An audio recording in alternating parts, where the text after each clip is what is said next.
Rabbil alamin. Wassalatu wassalamu ala asyrafil anbiya'i wal mursalin wa ala alihi wa ashabihi ajma'in. Rabbi shrah li sadri wa yassir li amri wa hlul 'uqdatam min lisani yafqahu qawli, amma ba'd.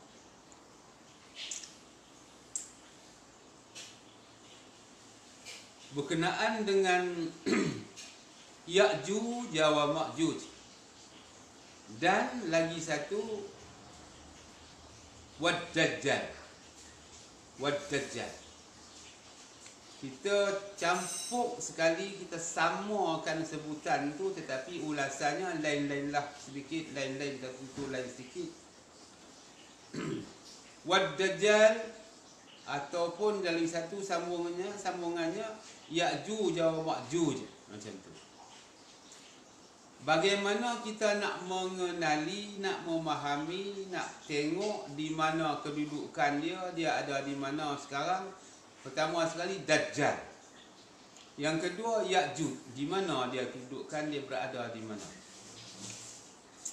Mula-mula sekali saya khabarkan di sini kedudukan Dajjal. Kalau mengikut dalam sebuah hadis penjelasan dalam muktamad dalam Sahih Muslim, tapak kaki dia pijak dalam laut pun tak tenggelam buku lali dia.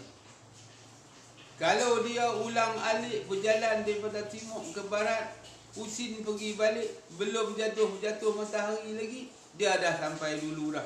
Macam itulah kenderaan dia punya laju. Kenderaan dia. Jet Apollo pun pergi balik 2 kali, 3 kali pun rentas buka bumi ni pergi balik, matahari tak jatuh lagi, dia boleh sampai awal lagi. Belum matahari jatuh, dia dah sampai kali yang kedua. Punya cepatnya, lajunya jet ni. Begitulah juga kepahaman Dajjal. Arti Dajjal, matanya satu. Tak boleh nak dicegah ni, ketua dia besar, pemimpin dia besar, pemimpin dia hebat, pemimpin dia teragung. Bukan agung, teragung, dihormati dan dimulia semuka bumi ini. Apa jua yang disampaikan oleh pemimpin dia, pendapat dia ataupun buku-buku yang ditulis oleh orang-orang yang mengikut Dajjal, semua dimuliai dan disanjung dan dihormati. Akan dijadikan satu kebesaran, jadikan satu adat, sama ada dia Melayu, India, Cina, orang putih, semua Kristian, akan mengikut jejak langkah Dajjal. Macam mana kita nak mengenal Dajjal? Kita nak kenal Dajjal. Ini saya beritahu kepada tuan-tuan, kalau tuan-tuan tak puas hati, boleh pergi tengok, boleh pergi siasat. Contoh yang pertama sekali kita nampak tu sukan. Permainan sukan dalam tu ada bola. Panggil sukan tu ada bola. Ada main rugby, ada main tenis, ada main lagi sepak takraw, ada main petinju-tinju, macam-macam, termasuk jenis sukan. Termasuklah naik atas papan jongkit, terjun ke bawah, masuk dalam kolam. Jenis-jenisnya banyak dalam sukan. Dalam sukan ni pula ada putak belit, ada pengambil kesempatan, iaitu mengadakan judi secara sulit. Dia mengadakan judi secara sulit. Seandainya menang sebelah sini, ini bayaran dia. Kalah sebelah sini, sebelah bayaran ini. Jadi untuk mendapat kemenangan-kemenangan ini, dibuat satu perancangan kepada goalkeeper ataupun pemain-pemain. Sekiranya hang buat bagi salah, bagi kalah, aku hadiah hang seorang pun 5 juta. Kadang-kadang 10 juta dia bagi hadiah satu grup. Buat satu perancangan yang sulit supaya orang lain tak tahu. Dan dalam rancangan sukan ni juga ada berlaku rogol. Siapa yang merogol tu? Baru-baru ni banyak perkara ni berlaku. Tentulah ada juru-juru ulas, juru-juru pengarah, juru solek dan juru-juru latih. Juru latih ni akan lelaki, dia akan rogolnya perempuan. Berlaku perkara ni tuan-tuan, banyak kali dah. Kerana apa? Tak boleh sempat geram dia tengok. Pakai spender depan dia, nampak lorong semua, nampak punggung sebelah, nampak pada dia. Macam mana dia nak nasihat lagi daripada lain tajuk tak ada. Aku rogol lah dulu. Baru puas aku bercakap. Berlaku dalam sukan. Ini yang dikatakan berlakunya sukan tu, dalam tu ada training kesihatan badan. Training gimnastik supaya kecekapan itu dizahirkan, tunjuk kepada manusia lain, tetapi dicampur dengan perkara-perkara yang meracuni agama. Contohnya berogol, main judi, arak, minum arak, berlaku macam-macam pergaduhan, pertengkaran, sombong-sombong, bongkak-membongkak, action, tunjuk lebih, mendabik dada. Ini sombong menyombong, mendabik dada, kutuk sebelah kalah, menang sebelah, menang sanjung dimulai, belah kalah kutuk, macam-macam perkataan yang menyakiti orang yang salah. Jadi yang mendengar, yang menopik, yang menyokong yang sebelah kalah akan mengatakan ini jadi pertengkaran, pergaduhan, sehingga pukul-memukul, bergaduh berlaku perkara ni, tuan-tuan. Inilah yang dikatakan bawa pengertian Dajjal. Selain daripada sukan, balik yang lain pula. Selain daripada sukan, kita balik pada tajuk-tajuk yang lain. Apa rombongan-rombongan sukan, rombongan-rombongan Dajjal tadi. Dia akan bawa seperti punya filem-filem. Dalam filem itu macam-macam kisah dikhabarkan. Mesti orang cantik, mesti orang lawa. Orang huduh jadi mangsa, orang huduh jadi contoh, orang huduh jadi suruhan di dalam filem-filem.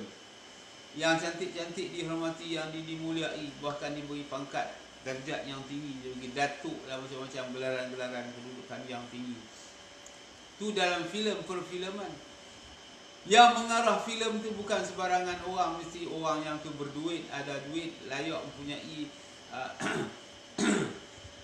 ladang duit dah. Dia ada ladang duit cukup banyak baru boleh buat filem. Sama juga dengan sukan tu, kena ada ladang duit, iaitu ladang apa? Ladang bank. Dia kena banyak bank menyimpan keuangan. Jika tidak, tak boleh nak buat.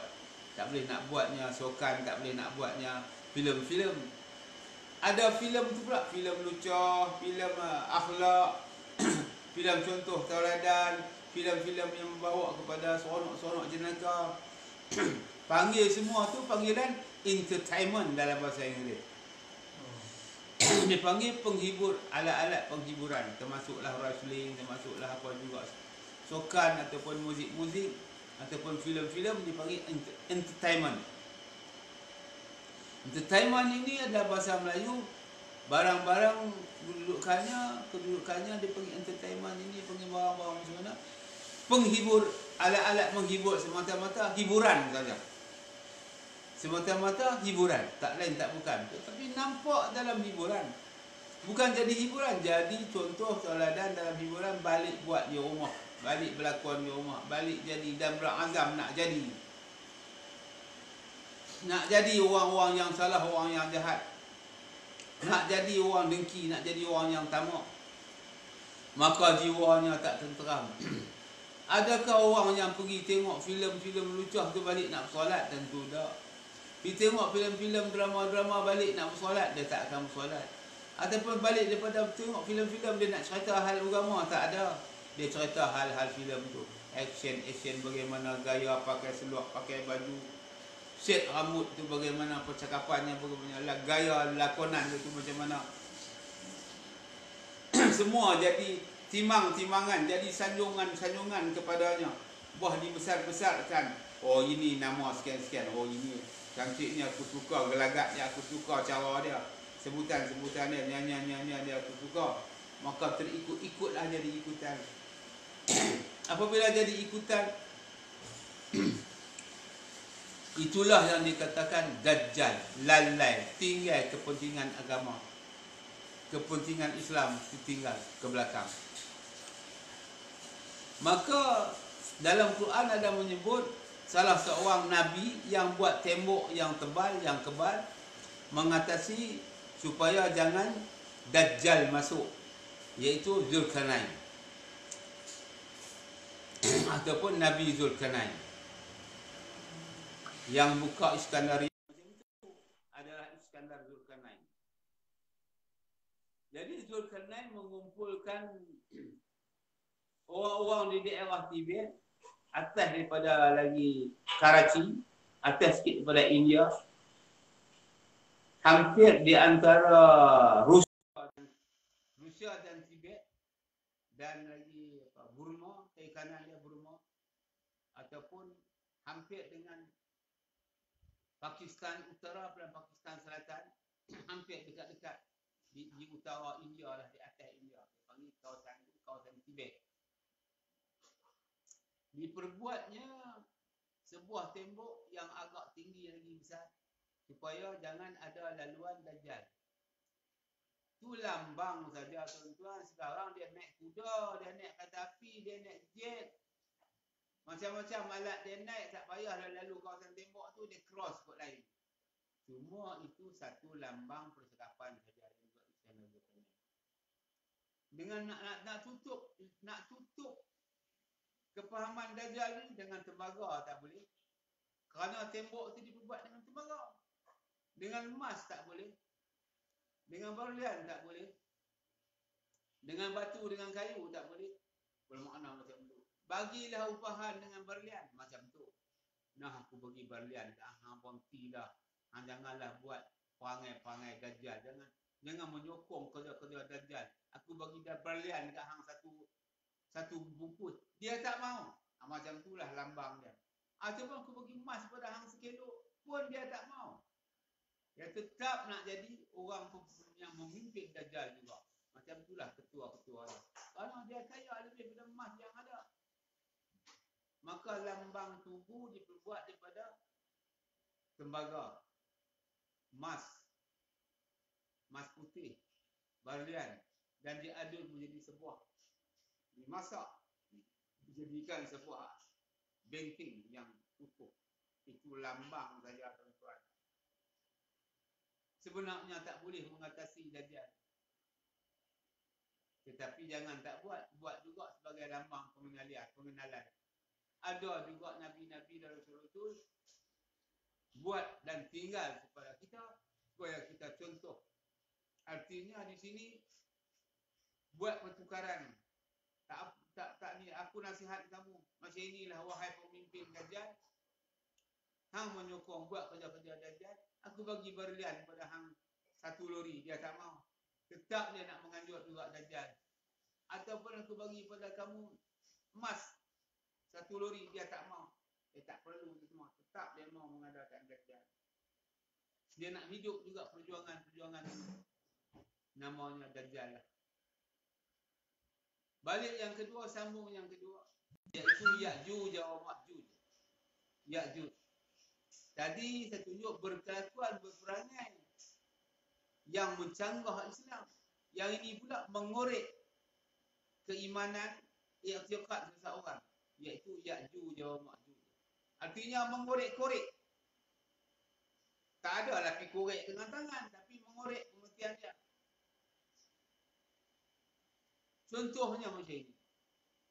Ditunjuknya dalam muzik itu, dalam keadaan itu, satu suara seruling ataupun satu suara biola ataupun suara gambus, suara gendang, sungguh tertarik, manusia akan tertarik dengan suara gendang, hati tertarik, jiwa tertarik dengan suara muzik. Lebih-lebih lagi muzik biola mendayu-dayu, menyusup ke lubuk jiwa. Sungguh tertarik. Apakah orang ni mau mendirikan solat, mau menjalankan takwa? Tak mau tuan-tuan. Sebab apa? Dia dikorek, jiwanya dikorek dengan satu keadaan yang salah. Iaitu apa korek dia? Ya'juj wa Ma'juj. Macam mana saya nak bawa contoh? Bagaimana contohnya? Ada tuan-tuan. Pada suatu hari, satu ketika, Nabi Muhammad, dia nak pergi ke rumah Siti Aisyah.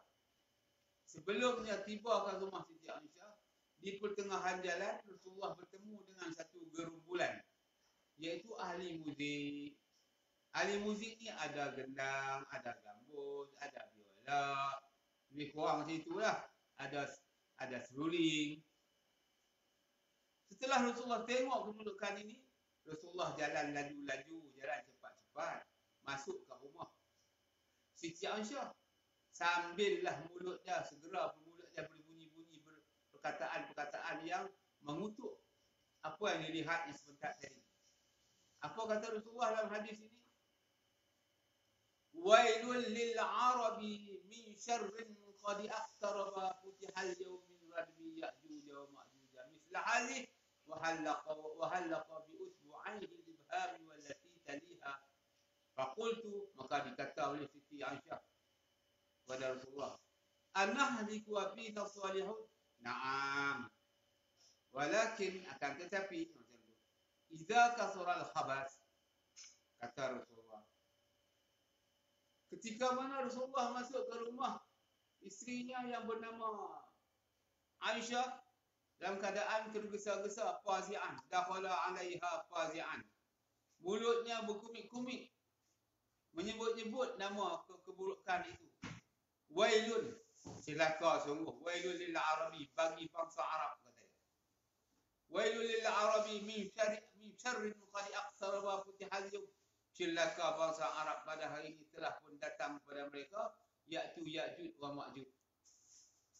Dia tak kata muzik, dia kata apa, alat-alat muzik, dia tak kata hadrah, dia tak kata apa dia wanili wal muwaniyat, tapi dia kata Ya'juj wa Ma'juj dikiaskan cakap kepada alat-alat muzik, rombongan-rombongan, termasuk sekali lah orang yang melakukan muzik, orang yang mengikut muzik, kumpulan muzik dipanggilkan pada kedudukan itu dipanggil Ya'juj wa Ma'juj.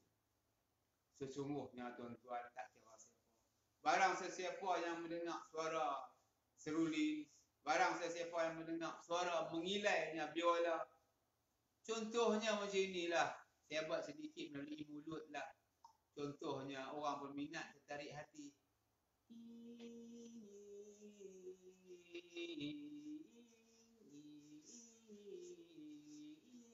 Tapi muzik bunyinya bentuk biola. Tertarik hati tuan-tuan. Tertarik. Bunyinya semua merdu. Tu tak merdu. Tapi bunyi tu contoh saya buat bunyi alat-alat muzik biola. Bunyi gitar macam tu juga akan terpaut jiwanya kepada gitar. Bunyi gendang akan terpaut suara gendang. Apa saja yang beralat-alat muzik, wanili ataupun waniyat pemuzik-pemuzik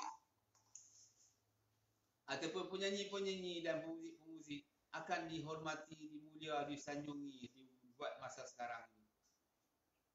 Suruh tuan-tuan tengok, dimuliai, disanjung dan dihormati pemuzik-pemuzik, penyanyi-penyanyi iaitu wanili wal muwaniyat, bahkan diberi gelaran-gelaran yang amat tinggi, yang datuk, yang mulia, yang dihormati, yang disanjungi, ataupun dipanggil juga lain-lain bahasa, dipanggil apa lagi. Sungguh kamu banyak keupayaan, banyak pengalaman tentang muzik, banyak pengalaman tentang menyanyi, dipanggilnya datuk ataupun puan, dihormati dengan pakaiannya wasak habis, pencang habis, tidak ada lagi akhlaknya, tidak ada lagi wasak dari segi pakaian, dari segi percakapan, dari segi akidah, dari segi kelakuan, dari segi sebutan menyanyi, semuanya wasak, dilarang oleh Allah Ta'ala dalam Quran. Surah Yasin pun ada. Wa ma 'allamnahu syi'ra wa ma lam yanbaghi lah. Tidak layak, tidak sesuai, tidak sepatut, tidak sepadan nyanyi itu bagi Nabi Muhammad. Jadi sahabat, janganlah kamu buat. Kerana nyanyian itu adalah merosakkan akidah-akidah, menyanyi melampaui batas. Sederhana tak apa juga, ini melampaui batas. Tak layak, tak sesuai pada Nabi-Nabi dan Rasul. Kerana mereka Nabi-Nabi dan Rasul ini contoh yang terbaik bagi kamu sebagai ikutan. Di dalam surah Asy-Syu'ara menyebut juga wasyu'ara'u yattabi'uhumul ghawun alam tara annahum fi kulli wadin yahimun wa annahum yaquluna ma la yaf'alun. Penyanyi-penyanyi diikuti oleh orang-orang jahat. Ini kata Allah Ta'ala, bukan dengan faham saya kata. Allah Ta'ala kata penyanyi-penyanyi diikuti oleh orang-orang jahat. Walaupun mereka tu berada dalam stage tu dalam tempat alat perhiburan tu, ataupun dia panggil persarana, tempat dia buat rancangan menyanyi tu, ataupun lantai, ataupun lagi apa dia panggil apa, lantai untuk menyanyi muzik tu. Dia panggil apa? Pentas pun dia panggil juga, pentas Walaupun dia berbuat daripada emas ataupun perak, tetap diikuti oleh orang-orang jahat. Berlakunya perkara yang tak senonoh. Isteri orang lain lari ikut suami orang lain. Ada suami orang lain ikut isteri orang lain. Ada yang berlaku didikan-didikan yang tak senonoh. Perkara ni berlaku dalam bentuk, dalam keadaan orang nyanyi juga. Tapi tanya mereka tak mengaku. Asal saya pun penyanyi juga, sebab tu saya tahu. Asal pun saya muzik juga, tu saya tahu. Berlaku perkara-perkara yang pencang seperti ini dinamakan Ya'juj wa Ma'juj, mengorek jiwa, mengorekkan hati. Dengar gendang, cara pukul gendang macam ini. Muzik biola macam ini, muzik pula gitar macam ini. Out biola ataupun accordion tu yang besar tu, biasanya dari India, dari Arab ni yang ada, ataupun Pakistan, ataupun organ, ataupun piano. Semuanya bunyinya lain-lain masing-masing. Masing-masing ada keindahan masing-masing. Alat-alat muzik akan menarik, akan menyintai kamu kepada perkataan-perkataan yang mengkhayalkan.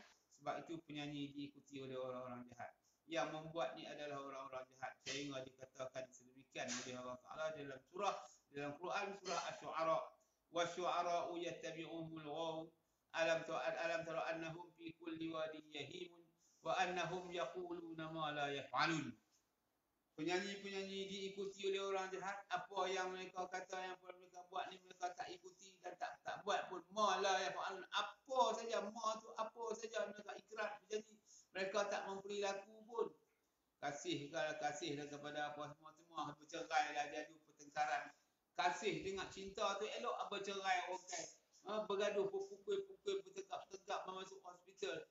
Macam itulah berlaku kepada orang-orang dalam perkara ini. Tanya takkan mengaku. Barang siapa yang yakin, barang siapa yang nampak pasti sungguh akan mengaku penjelasan saya ni.